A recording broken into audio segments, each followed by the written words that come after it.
எல்லாருக்கும் வணக்கம். நேற்று அஜித் சாரோட ஒரு அறிக்கை ஒன்று நான் பார்த்தேன்.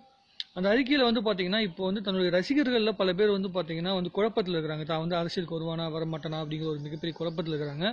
அதே மாதிரி தன்னுடைய பெயரை உபயோகப்படுத்தி மற்ற நடிகர்களை மற்ற மனிதர்களை பார்த்தீங்கன்னா கிண்டல் பண்றதையோ கேலி பண்றதையோ தான் எப்பொழுதுமே விரும்பினதில்லை அப்படிங்கிற விஷயத்தை அவர் மென்ஷன் பண்ணி சொல்லியிருக்காரு. கொஞ்சம் லேட்டாக சொல்லியிருந்தாலும் கொஞ்சம் தெளிவான ஒரு விஷயத்தை அவர் சொல்லியிருக்காரு.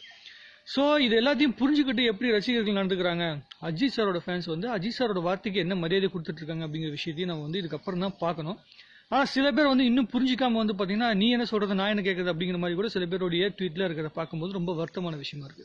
அஜித் சார் பாத்தீங்கன்னா அந்த அறிக்கையில ரொம்ப தெளிவா சொல்லியிருக்காரு. சினிமா அப்படிங்கிறது என்னுடைய தொழில் சார்ந்த விஷயம். அந்த தொழில நான் எப்படி தெளிவா இருக்கணும், அதே மாதிரி என்னுடைய ரசிகர்களும் அவங்க படிப்பு இருக்கணும், அதே மாதிரி அவங்களுடைய குடும்பத்தை பார்த்துக்கணும். இது எல்லா விஷயங்களையும் அவங்களும் ரொம்ப தெளிவா பார்த்துக்கிட்டா அவங்களோட வாழ்க்கையில உயர முடியும் அப்படிங்கிற விஷயத்த அவர் ரொம்ப மென்ஷன் பண்ணி அழுத்தமா சொல்லியிருக்காரு. அவரை பொறுத்த வரைக்கும் சினிமாங்கிறது ஒரு தொழில். அவர் சினிமாவுக்கு வந்ததே பாத்தீங்கன்னா அதை வச்சு நான் ஒரு ரேசர் ஆகணும் அப்படிங்கிறதுக்காக அமௌண்ட் தேவைப்படுச்சு. அதுக்காக மாடலிங் பண்ண ஆரம்பிச்சாரு. அதுக்கப்புறமேட்டு சினிமாக்குள்ள வந்தார். ஆனா பாத்தீங்கன்னா வாழ்க்கையை ஒரு ரேசர் ஆக்கிறத விட ஒரு நடிகனா மிகப்பெரிய அளவுக்கு பாத்தீங்கன்னா அடையாளப்படுத்துச்சு. நிறைய ஃபெயிலியர் கொடுத்தாலும் என்னதான் பண்ணாலும் சரி, அவர் பின்னாடி இருக்கிற ரசிகர் கூட்டம்னால அவர் வாழ்க்கையில முன்னேற்றத்துக்கு ஒரு வாய்ப்பு அவர் கிடைச்சது. அந்த வாய்ப்பை உபயோகப்படுத்தி அவர் வாழ்க்கையில முன்னேறி இருக்காரு. ஆனா ரொம்ப ரொம்ப ஸ்ட்ரகிள் பண்ணார்.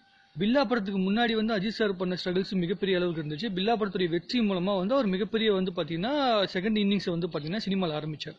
அதுக்கப்புறம் மங்காத்தா ஆன்லைனுக்குள்ள பல பேர் பாத்தீங்கன்னா நெகட்டிவிட்டி பரப்புறவங்களா இருக்கட்டும், அவரோட பேர் மிஸ்யூஸ் பண்ற எல்லாருமே பாத்தீங்கன்னா இந்த மங்காத்தாக்கு அப்புறமேட்டு ஃபேன் ஆனவங்க தான் அப்படின்னு நான் நினைக்கிறேன். ஏன்னா அஜித் சாரோட ஆரம்ப காலத்துடைய கதையும் ஆரம்ப காலத்துல பாத்தீங்கன்னா அவர் யாரை இன்ஸ்பயர் பண்ணி வாழ்க்கையில முன்னேறி வந்தார் அப்படிங்கிற விஷயத்துல புரிஞ்சவங்களுக்கு பாத்தீங்கன்னா யாரையுமே பாத்தீங்கன்னா திட்டணும் அப்படிங்கிற எண்ணமே வராது. அவ்வளவு வழிகளை சுமந்து வந்த ஒரு மனுஷன்.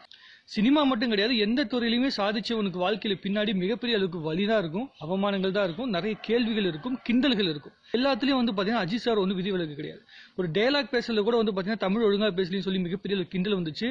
அவருடைய உருவம் அவருடைய கலர் அப்படிங்கறதுனால பாத்தீங்கன்னா இவருக்கு இந்த மாதிரி கதையை கொடுக்க முடியுமா அப்படிங்கிற கேள்வி ஏற்பட்டு நிறைய பேர் கதையே சொல்லாம போனவங்க எல்லாம் நிறைய பேர் இருக்காங்க. ஆரம்ப காலத்துல இப்படிப்பட்ட விஷயங்கள் எல்லாம் தாண்டி தான் பாத்தீங்கன்னா அஜித் சார் முன்னேறி வந்திருக்காரு. ஆனா இதை புரிஞ்சுக்காம சில பேர் பாத்தீங்கன்னா வெறும் திரை கவர்ச்சி மூலமா பாத்தீங்கன்னா நெகட்டிவிட்டி பரப்பிட்டு இருக்காங்க. அல்லது இந்த சுச்சுவேஷன், இந்த பேட்டை, இந்த விசுவாசம் அப்படிங்கிற இந்த சுச்சுவேஷனை யூஸ் பண்ணி இது மூலமா ஆதாயம் தேணும்னு ஆசைப்படுறவங்க மட்டும்தான் இந்த நெகட்டிவிட்டி பரப்பிட்டு இருக்காங்க. எல்லா மனிதரும் மதிக்கப்பட வேண்டியவங்க. முதல்ல புரிஞ்சுங்க, எல்லா மனிதருமே மதிக்கப்பட வேண்டியவங்க. அதுவும் பாத்தீங்கன்னா சமூகத்தில் லட்சக்கணக்கான மனிதர்களை தனக்காக சம்பாதிச்சிருக்கிற ஒவ்வொருத்தரும் கண்டிப்பா மதிக்கப்பட வேண்டியவங்க. ஏன்னா அவன் மேல வருகின்ற ஒவ்வொரு அசிங்கமான விஷயங்களும் பாத்தீங்கன்னா அந்த லட்சக்கணக்கான மனிதருடைய மனசையும் பாதிக்கும். அஜித் சார் கூட இந்த அறிக்கையை சொல்லியிருந்தாரு.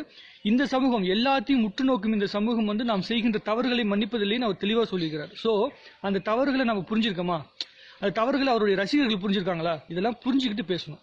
ஒரு படம் வருது, அந்த படம் மூலமா உங்களுக்கு மிகப்பெரிய அளவுக்கு சந்தோஷம் கிடைக்குதுன்னா அந்த சந்தோஷத்தை மற்றவங்க ஷேர் பண்றதுல எந்தவித தவறுமே கிடையாது. ஆனா அந்த சந்தோஷத்தை அடுத்தவன் மேல் வைக்கின்ற வெறுப்பா நீங்க வெளிப்படுத்தினீங்கன்னா அதை விட உலகத்தில் கேவலமான விஷயமே கிடையாது.